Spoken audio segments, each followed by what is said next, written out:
Tsunamis. Focus question. What is tsunami? Why are tsunamis so devastating? The Indian Ocean tsunami. On December 26, 2004, a powerful earthquake shook the ocean floor near the coast of Sumatra, Indonesia. People in nearby villages felt the earth shake. They didn't know what with. Within minutes, a massive wave, known as a tsunami, would flood their homes. The giant wall of moving water washed away entire towns. Within hours, the waves had pounded thousands of miles of coast in Indonesia, India, Africa, Thailand, Bangladesh, Malaysia, Maldives, Myanmar, and Singapore, among others.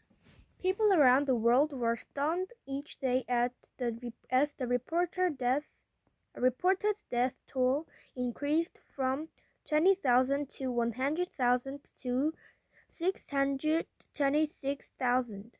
We will probably never know how many people died because many bodies were buried by the mud and debris or washed out to sea. Scientists think that the death toll would have been lower if more people had known about the danger of tsunamis and how to escape them. Tsunami survivor stories. Amid the stories of loss were amazing stories of survival. One man from Indonesia was washed out to sea by the tsunami, but he was able to crawl onto a wooden raft. He survived by eating coconuts and drinking rainwater. The ship rescued him after 2 weeks at sea. Some people outran the water or were washed inland by the wave. Others survived by hanging onto trees or by climbing to the tops of strong buildings. The people who headed for higher ground as soon as they felt the earthquake were most likely to survive. Experts say moving to higher ground or inland are the only true safe places to go when a tsunami hits. History of tsunamis.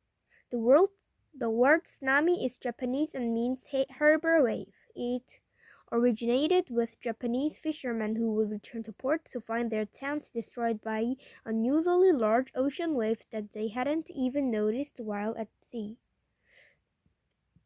Tsunamis can be devastating when they occur. Fortunately, they are very rare. There are usually 6 major tsunamis every 100 years worldwide. In 1883 in Indonesia, the volcano Krakatoa exploded and caused a tsunami that killed 36,000 people. In 1958, the landslide in Alaska splashed into Lituya Bay, creating a wave 1,720 feet, 524.626 meters high.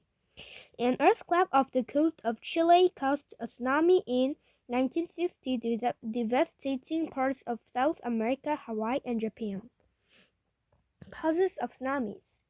Earthquakes on the ocean floor cause most tsunamis. Underwater landslides, volcanic explosions, and meteor impacts also cause tsunamis. Not every earthquake in or near the ocean causes a tsunami. It depends on the strength of the earthquake and the kind of movement that occurs in Earth's crust.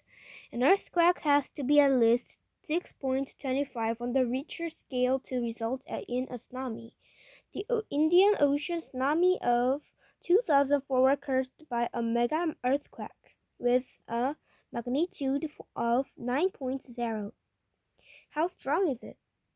The force of an earthquake is described with the Richter scale. People do not feel a 2.0 earthquake at all.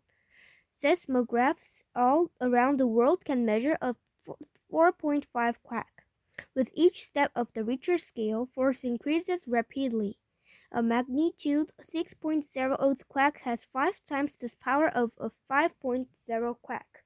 So when you hear about a magnitude 7, 8, or 9 quake, remember that each unit is actually 10 times the strength of the unit before. Tsunamis are sometimes called tidal waves because they rush in like a high tide.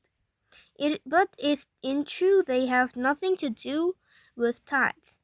Tsunamis are also different from normal surface waves caused by wind. Surface waves tend to roll onto the shore in a circular motion. Earthquakes occur when sections of Earth's crust suddenly slide against each other along a fault. If an up and down shift occurs on the seafloor, all the water above the seafloor moves too, creating an enormous bulge of water, a tsunami. The tsunami moves almost invisibly into open ocean because it is broad and very low compared to surface waves. A tsunami can move as fast as a jet plane at the speed of 200 to 500 miles per hour. They're 321 by 643 kilograms per hour. Tsunamis retain their strength as they spread out over thousands of miles of ocean, like ripples in a pond. They can travel from one side of the Pacific Ocean to other in less than a day. When the wave runs into the shallow shoreline, it grows much higher and it slows down. First, the sea recedes as the wave approaches. Next, the sea floods and past the normal shoreline, the gushes inland, sometimes far up rivers and streams that open to the ocean. Tsunami waves often come in sets. Observers report the first wave of the Indian Ocean tsunami was smaller than the second wave. Some people survived the first wave but did not keep running and were overwhelmed by the larger second wave. Areas at risk for tsunamis. Low-lying coastlines and areas where earthquakes are common are most at risk for tsunamis.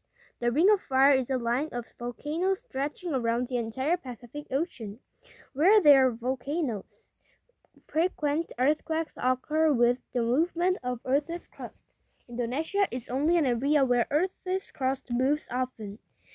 Although we can't predict the exact time or location of an earthquake, we can estimate when an area is overdue for one. Warning systems. There is no practical way to protect property from tsunami devastation, but with early warning, we can save lives.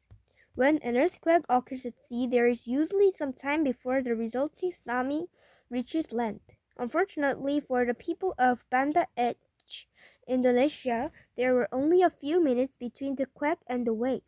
It took about 3 or 4 hours for the tsunami to reach India and Sri Lanka. This would have been enough time to radio a message ahead. Governments and scientists were working to build warning systems for future tsunamis around the world. On the Pacific coast of the United States, a tsunami warning system is in place. Seismographs all along the Pacific coast detect earthquakes. A tsunami warning is issued anytime there is an earthquake of 6.8 in Alaska or 7.5 in the western United States. Buoys that are attracted at sea can detect the tsunami's wave speed and direction and radio this information back to land. Radio messages and loud sirens warn people in seaside communities that a tsunami is coming. Signs along the highways label areas at high risk and suggest evacuation routes. How to survive a tsunami. People who live in areas at risk for tsunamis should keep these rules in mind. Find out what the safe evacuation routes are and develop a family emergency plan. Follow the evacuation directions if a tsunami warning is issued. Don't waste time saving property. Depending on the earthquake location, you may have hours or only minutes to leave. If an earthquake occurs, head immediately to higher ground. Make sure that everyone in the house knows to leave. Don't wait for evidence of an approaching tsunami. Outrunning a tsunami that has already arrived should be a last resort. Flee on foot. Traffic jams can quickly form, causing the waste of precious minutes. Don't stay in small buildings close to the coast. Most houses cannot withstand the force of a tsunami. Stay away from rivers near the coast. Tsunamis can wash far inland along river channels. Stay in a safe location until the authorities give an all-clear message. Remember, the first wave may not be the biggest or the last. Conclusion. Earthquakes and tsunamis are scary reminders of the power of nature. We can't prevent these events from happening, but we can prepare for them.